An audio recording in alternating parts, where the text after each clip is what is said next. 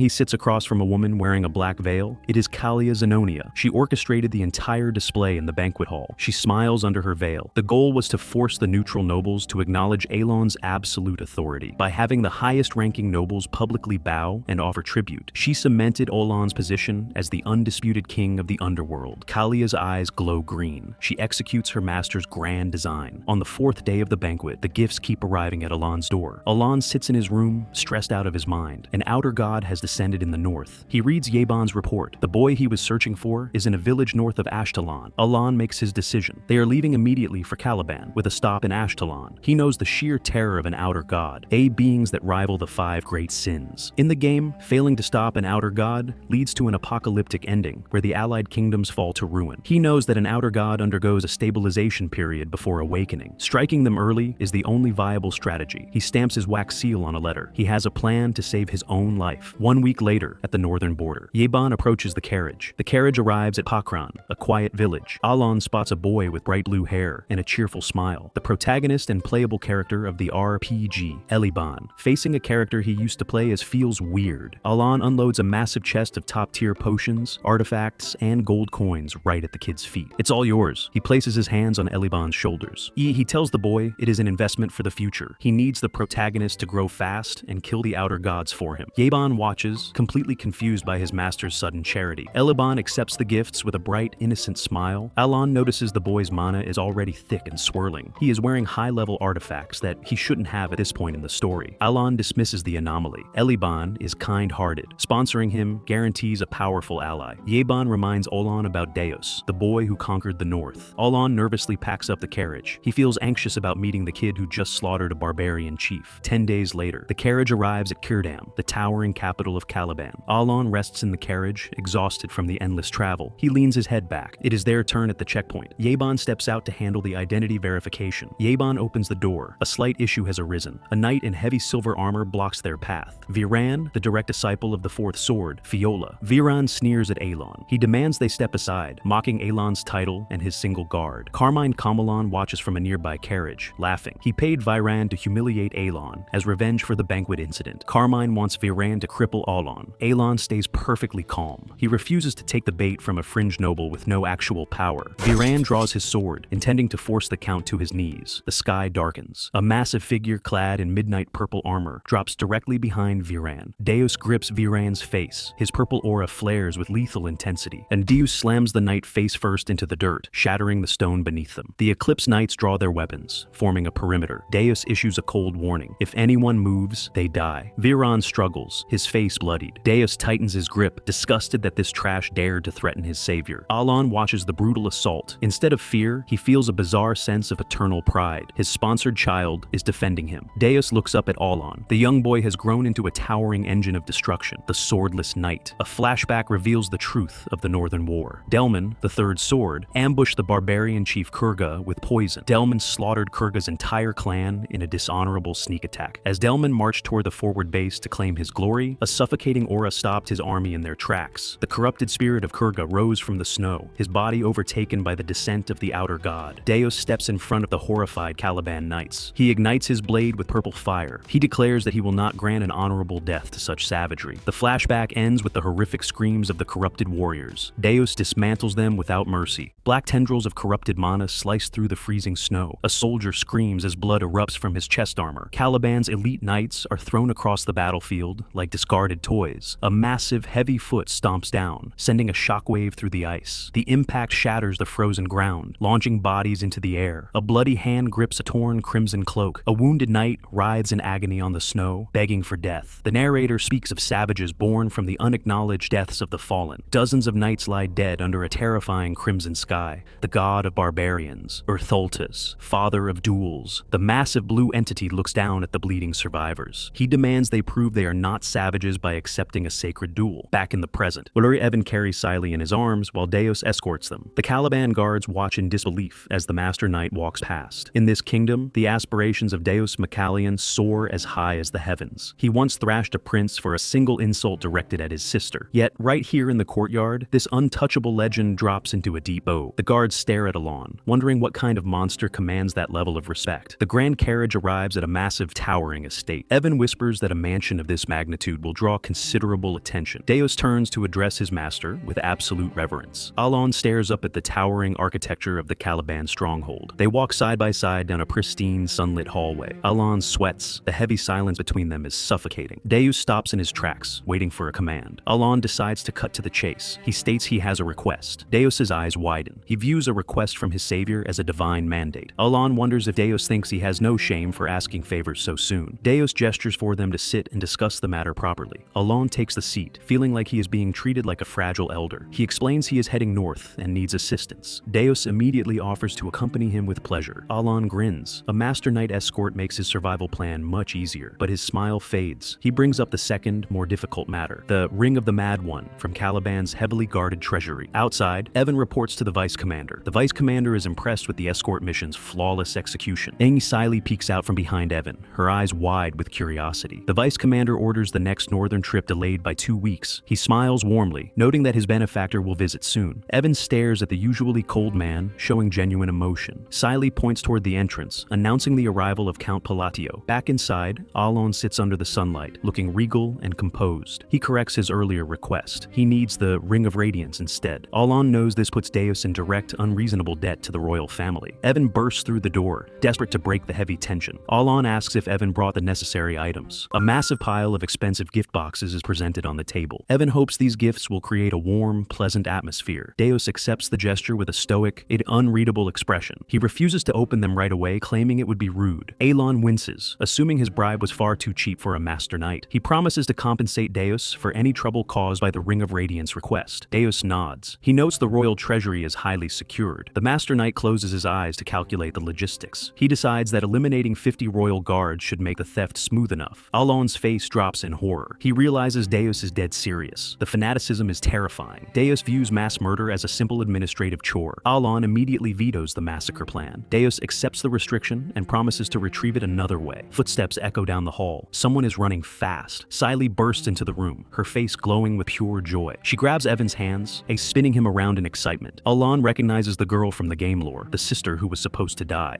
Seeing her alive and happy brings a genuine wave of relief. Deus places a firm hand on his master's arm. He glares at Evan, warning the mortal to step away from his sister. Evan sweats, realizing the brother complex is lethal. Siley defends Evan, stating he saved her life. Alon watches the siblings bicker, glad he prevented a tragedy. Siley turns her attention to the man sitting quietly on the sofa. She realizes this is the mastermind behind her rescue. She holds her brother's arm, smiling softly with deep gratitude. Alon claims he only helped out of strategic necessity, playing the cold villain, but internally, he admits it feels nice to be thanked. The sun sets over the Grand Cathedral. The first day in Caliban concludes. Eaten the very next morning, Deus presents a velvet box. Alon stares at the Ring of Radiance, shocked it took less than a day. Evan kicks the door open, looking absolutely terrified. The mercenary reveals Deus slapped the second prince twice to get the artifact. The timeline shifts back 2 weeks. The Northern Expedition. The horrors of the snowy battlefield. A knight is impaled straight through the chest. The corrupted barbarians rise, their bodies surging with green malicious mana. Inside the command tent, the generals scream at each other in a panic. The soldiers are wounded, and the first blade is nowhere to be found. A commander slams his hands on the strategy table, demanding action. Silence falls over the room. The tactical situation is dire. Pedia Clint, vice master of the Blue Tower, steps forward to mediate. Fiola, the fourth blade, and oversees the desperate war council. Outside the tent, Pedia and Deus walk through the freezing camp. The reports keep getting worse. The third blade is dead. The second is critical. Deus looks toward the horizon, his purple eyes narrow. He sees a strange reddish aura blanketing the sky, the chilling spectacle of an outer god's mana, visible only to awakened magic users. Deus suggests a full retreat. The ominous aura is too dangerous to engage. He notices a plume of smoke rising from a nearby tent. Sweet potatoes roast quietly over an open fire. Alon tends to his snacks, oblivious to the impending apocalyptic threat. Pedia spots the civilian and loses her temper. She stomps over, carrying a stack of wooden stakes. She yells at Alon for treating an active war zone like a camping trip. Then she gets a clear look at his face. Her blood runs cold. The terrifying count who shattered her reality is standing right in front of her. The arrogant mage shrinks into a terrified, shaking servant. Alon casually waves her over, ignoring her panic. He asks if she has a specific medicine for his survival kit. Pedia panics, admitting the potion is out of stock. She offers to brew it on the spot, desperate to please the apex predator. She throws her dignity away for a single gold coin. Her aides watch her giggle like a scammed merchant, assuming she lost her mind. Pedia sprints off to brew the potion at top speed. Evan watches the display, impressed by his master's sheer authority. The piece shatters. The red aura violently expands across the sky. The warning rings out. The camp is under attack. The corrupted barbarians crash through the defenses, slaughtering the front line. A knight falls, screaming as a sword pierces his back. Pedia unleashes a massive wave of ice shards, freezing the attackers in place. The frost magic detonates, giving the soldiers a brief opening. Deus drops into the fray, his purple aura carving through the corrupted horde. The Master Knight moves like a phantom, slicing down multiple enemies. Then, the true nightmare arrives. Red lightning splits the heavens. Eartholtus descends. A massive pulse of energy flattens the battlefield. The god of duels fires a concentrated beam, blasting through the vanguard. Kiriana, the quick sword, watches the attack with wide-eyed terror. Knights drop to the snow, their bodies broken and spirits crushed. A desperate soldier prays to Eartholtus, acknowledging his supreme power. The god lands, a massive towering entity of pure violence. Alon steps forward. He grabs his pendant and invokes the Oath of Calgunia. Eartholtus grins, his sharp teeth flashing in the dark. The god welcomes a mortal who knows the ancient rites. He declares the battlefield his personal, inescapable Colosseum. A massive pulse of red energy erupts from his body. The barrier forms, locking the two combatants inside. Eartholtus formally accepts the sacred duel of Babylon. Alon sweats. The sheer physical presence of the deity is suffocating. The game lore was wrong, yet this outer god is nearing full manifestation. Without the potion he drank earlier, Alon would have passed out from the pressure alone. The god stands ready under the crackling red sky. Let the duel begin. The rules of the duel activate. Rule 1. The challenged has the initiative. Eartholtus winds up his massive fist. He promises to play a song of ruin. The Caliban soldiers scream and scramble for cover. Alon stands his ground. Rule 2 prevents the defender from moving outside their turn. The god praises his opponent's honorable, unmoved moving stance. Rule 3, triggers. 1 attack, 1 defense per turn. Alon begins his cast. He layers multiple magic circles to brace for impact. The red beam of destruction tears across the snowfield. The god's attack connects, but Alon holds the line with his layered defense. Alon returns fire. Here his amplified spell erupts in a blinding flash. The blast detonates directly against the chest of the deity. The shockwave carves a massive trench through the frozen earth. The dust settles over the impact zone. Pedia watches in awe, wondering if the Count survived the exchange. Alon stands in the center of a massive, glowing red defensive array. He coughs up blood. His pendant shatters, saving him from instant death. Pedia's Remithion potion did exactly what it promised. Alon pulls the glowing vial from his cloak. He pours the golden liquid over his wounds, forcing his body back together. He glares through the smoke. The conditions for a frenzy have been met. He raises his hand. The binding summon begins. Alon planned this sequence to severely restrict the outer god's movements. Ertholtis stands trapped by the sacred laws of Babylon. Yes, Olon barely survived, but survival was the only requirement. He grips the Ring of Radiance tight. The artifact requires the user to be on the verge of death to activate. The air warps around them. Dark tendrils of pure magical authority spiral into existence. The first constraint locks into place. Alon explains that in a sacred duel, dodging or counterattacking is forbidden. The god realizes the mortal is using the rules to bypass the turn-based limits. First constraint. Magic on snowy terrain bends the rules of the world. A massive blue eye opens in the sky, observing the rewritten laws. Second constraint. Magic at the gates of death pushes the limits further. Lightning cascades down Alon's arm. The concentrated blast of pure extinction magic fires forward. Third constraint. Fighting a god grants even more authority to warp reality. Its fourth constraint. The final lock releases. The combined strike tears through the heavens, aims straight at the deity. Ertholtis grins. He welcomes the incoming annihilation. The blast hits. The explosion is blinding. Alon watches the shockwave, hoping the single hit is enough to wipe the god out. The smoke parts. Ertholtis stands with a massive hole blown clean through his chest. The god smiles through the fatal injury. The heavy thud of a falling giant echoes across the plain. Alon drops to his knees. The cost of amplifying the constraints nearly kills him. He stares at the crater, terrified the attack failed. Ertholtis speaks. He acknowledges Olon as a worthy heir to his will. The giant sits in the rubble, his body slowly turning to ash. Alon watches the deity dissolve into the wind. Ertholtis grants the victor his gift and all its powers. The golden belt floats toward the mortal who honored the ancient ritual. The god offers his true name to be used when the usurpers break their chains. The father of duels smiles one last time. Sweet potatoes roast quietly over an open fire. Alon tends to his snacks, oblivious to the impending apocalyptic threat. Pedia spots the civilian and loses her temper. She stomps over, carrying a stack of wooden stakes. She yells at Alon for treating an active war zone like a camping trip. Then she gets a clear look at his face. Her blood runs cold. The terrifying count who shattered her reality is standing right in front of her. The arrogant maid shrinks into a terrified, shaking servant. Alon casually waves her over, ignoring her panic. He asks if she has a specific medicine for his survival kit. Pedia panics, admitting the potion is out of stock. She offers to brew it on the spot, desperate to please the apex predator. She throws her dignity away for a single gold coin. Her aides watch her giggle like a scammed merchant,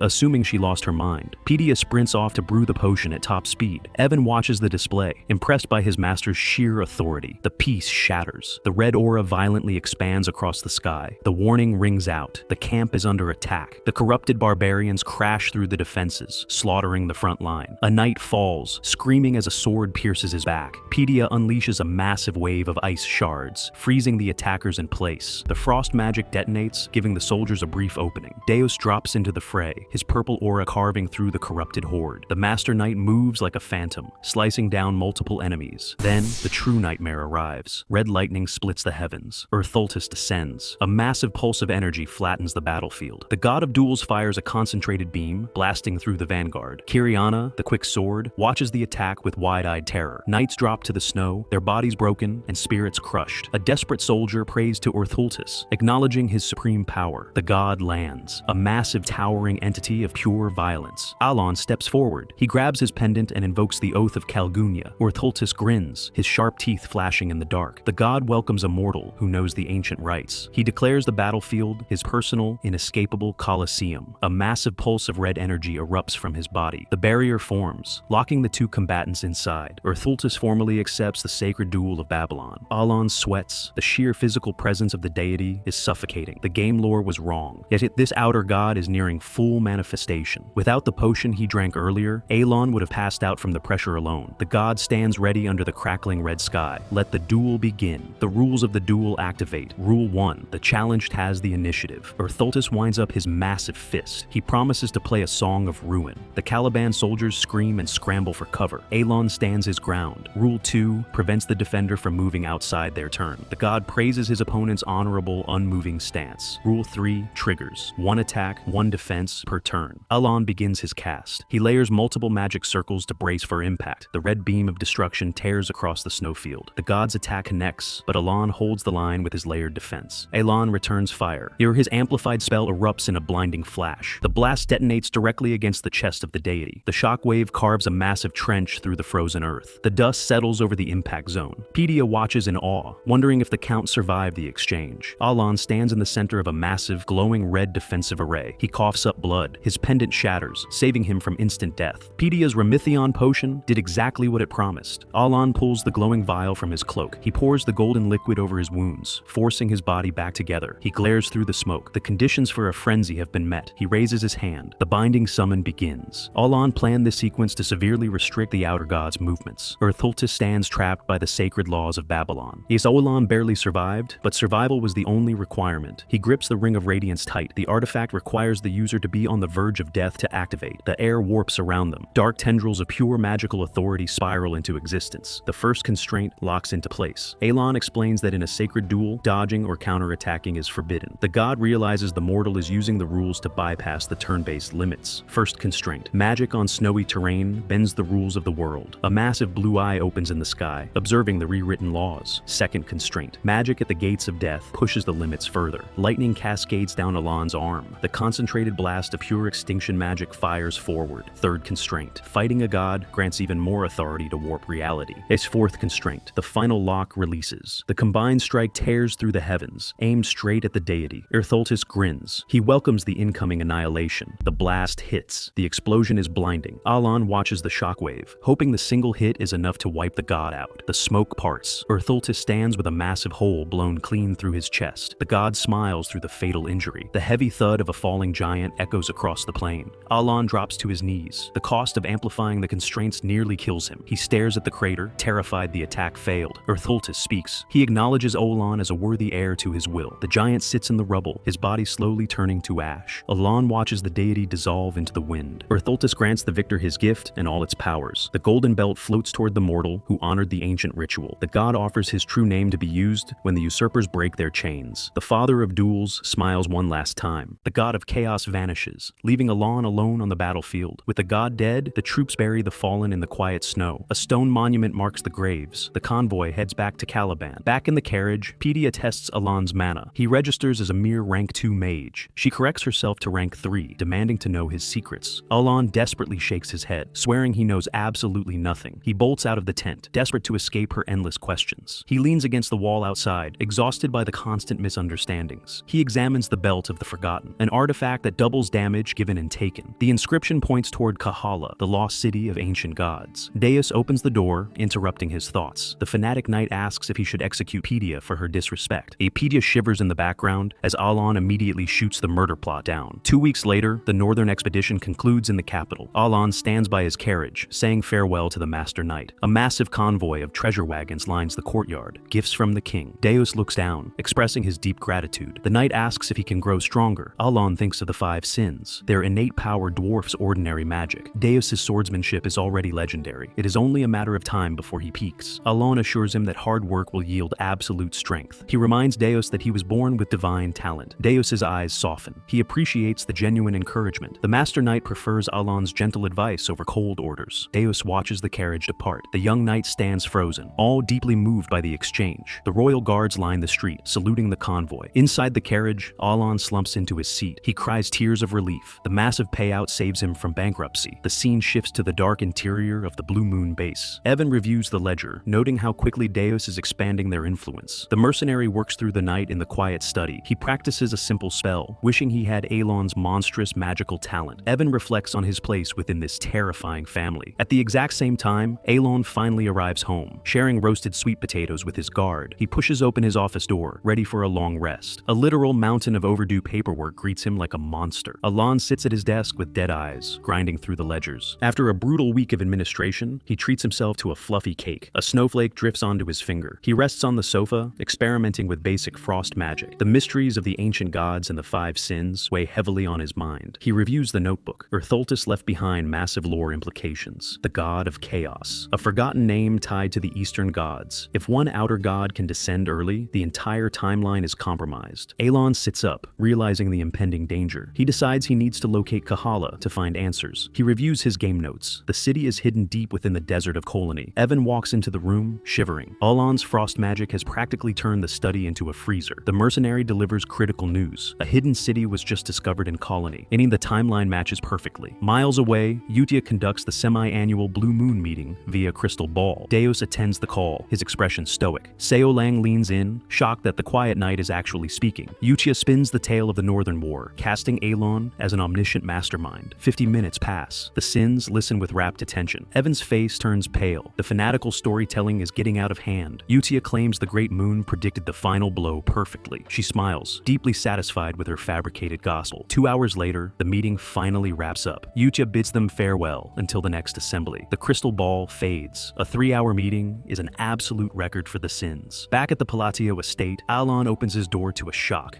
Hundreds of massive gift boxes bury the reception room floor. Evan inspects a golden artifact, realizing they could buy a mansion with just one piece. Alon reads the attached letters. Nobles from across the kingdom are begging for his favor. The Count sips his wine, happily accepting every single bribe. 1 week later, the gifts are still pouring in. Evan brings in another heavy chest. Alon touches his chest, feeling immense pride in Deus for spreading his good name. A full month passes. The deliveries finally slow down. By early summer, the estate is quiet again. The capital of Asteria. Nobles gather for the grand assembly. Alon sprints up the steps, panicked that he is running late. Evan watches his master rush inside. The mercenary's eye narrows. Something feels off about the crowd. A line of high-ranking nobles quietly follows behind the Count. Alon slips through the grand doors, relieved the session hasn't started. He scans the seating chart. Royalists on the left, aristocrats on the right. He heads straight for the neutral back row to avoid attention. The moment he sits, every single noble turns to stare at him. Alon sweats, assuming no one wants to sit near him. He shifts to the middle row. The staring intensifies. The high priest takes the central podium. The assembly begins. He immediately announces the formal recognition of a new faction, Kalpa, and its official president is Count Palatio. Alon freezes. He has absolutely no idea what Kalpa is. He spots Loria Altia and Kalia Zenonia sitting together, smiling at him. The high priest asks the new president to deliver his opening remarks. Alon's face turns purple. Now he realizes he is the figurehead of an evil syndicate, a snowy carriage ride. Alon reads the kingdom rules. A cloaked figure watches the carriage from a frozen cliff. The assassin smirks, noting the target's precise route. Back in the assembly, Alon stands in stunned silence. The realization hits him. He became a villainous mastermind overnight. The post-assembly banquet is a nightmare. Nobles shower him with confetti. He sips his drink, trying to maintain a composed exterior. Kalia and Loria approach him, dressed in stunning evening gowns. Alon holds his head. He exchanged exactly 3 words with them years ago. He wonders if he has a split personality issuing orders in his sleep. The 2 ladies thank him profusely for saving their lives and uniting the underworld. They explain that Kalpa was formed directly from his cryptic letters. Alon remembers accepting all those random gifts over the past month. He realizes his blunt apology letters were interpreted as mafia-style ultimatums. The "I love you" cards make horrifying sense now. They were pledges of absolute loyalty. There is no backing out now. The misunderstanding is permanent. He decides to play along. It's assuming masterminds usually act aloof. Kalia pulls a knife. She offers to butcher anyone who disrespects him. Alon desperately shuts the murder plot down. He redirects their energy, ordering them to clean up the existing underworld first. With his terrifying command issued, he bolts for the exit. He reaches his carriage in the dead of night. Evan confirms the letters were sent. Alon orders him to drive straight to Colony immediately. Inside the hall, Kalia and Loria share a toast. They smile, eager to execute their master's brutal vision for the underworld. The moon hangs over the dark forest road. A man in a dark mask spins a bladed chakram on his finger. He assesses the target. Killing the Count is easy, but his Master Knight Guard is a problem. The assassin prioritizes avoiding unnecessary enemies. He draws his weapon, all ready to execute the contract. The narrative shifts to the Ashtalon kingdom, Duke Kamalan's estate. The assassin reports to a flamboyant noble sitting in the dark. The noble identifies him as a member of the Agents, an elite group of swordmaster assassins. A flashback shows the agents carving through royal guards with terrifying speed. The noble smirks, impressed by their lethal reputation. He orders them to eliminate Count Palatio. The assassin demands payment up front. The target's high profile requires premium compensation. The noble hands over a glowing cube, Abyss Matter, an item that grants special powers. The assassin secures the cube and vanishes through the window. The noble laughs in the empty room. He refuses to let Palladio live a comfortable life. Duke Kamalan clenches his fist. The real power behind the allied kingdom moves his pieces. Back in the forest, the assassin prepares his strike. The carriage rolls down the quiet dirt path. The masked killer drops from the sky, chakram raised. He whispers an apology to the Count. The blade comes down in a lethal arc. A massive pillar of ice erupts from the carriage roof, intercepting the strike. The assassin crashes into the dirt, his body seizing from the freezing impact. Alon steps out, a cold smile on his face. He mocks the paralyzed killer. The customized Space Frost magic worked exactly as simulated. Alon holds his glowing pen, looking every bit the terrifying Mastermind. 5 days later, the blistering heat of the desert sun. Alon slumps in the back of a caravan wagon, sweating profusely. Evan complains about the heat, all asking why the Count isn't using his frost magic. Alon ignores him. Joining a merchant caravan was the safest way across the dunes. A woman with bright red hair stares at him from across the carriage. Alon sweats. Her intense glare is making him incredibly uncomfortable. She introduces herself as Lion Agules, rank 4, mage of the Red Magic Tower. She accuses him of being a spy. Alon denies it flatly. Evan points out that she is hoarding all the cooling ice crystals for herself. The carriage jerks to a halt. A scream rings out. A bandit swings a chain sickle, tearing through the caravan guards. It is an ambush. The bloody sand bandits surround the wagons. The merchants panic as Lion is dragged out of the carriage. A massive bandit holds a blade to her throat. Lion hyperventilates, paralyzed by past trauma. A sudden blast of freezing air washes over the sand. Alon steps out, his cloak billowing in the artificial winter wind. A massive vortex of frost expands outward, freezing the bandits solid. Lion watches in sheer disbelief. She recognizes the spell structure, a combined incantation linking 3 different elements, a technique requiring at least rank 5 mastery, executed by a supposed amateur. The frost cyclone rips through the remaining attackers. Alon clasps his hands, dismissing the magical construct. He stares down the survivors, giving them exactly 1 chance to run. The bandits scatter into the night. Lion is left speechless. The merchants throw a celebratory feast, serving premium ham and wine. Alon admits the custom spell drains his mana too fast to be efficient. He reviews the constraint rules in his head. He's optimizing the penalty costs. Lion approaches him by the fire. Her hostility is completely gone. She blushes and asks if he would be willing to discuss magical theory with her. Alon plays the magnanimous noble and accepts her apology. They sit by the fire, debating complex incantations until Evan falls asleep. The sun rises over the massive stone walls of Colony. The caravan arrives at the city gates. Lion thanks Aelin for his protection. She invites him to join the Red Magic Tower. They part ways, promising to meet at the upcoming conference. Alon and Evan walk toward the inn. Evan spots something moving in the alley. A blur of golden fire erupts from the shadows. A massive explosion rips through the street. The golden aura slams a hidden thug straight into the brick wall. Evan draws his sword, ready for an attack. A blonde girl with fox ears turns around. Seolang beams with pure joy. Evan lowers his weapon, stunned to see the golden flash. Seolang poses proudly, confirming she just crushed a group of assassins targeting them. She tackles Alon in a massive hug, dragging him toward the inn. The local mercenaries watch in shock as their most terrifying gladiator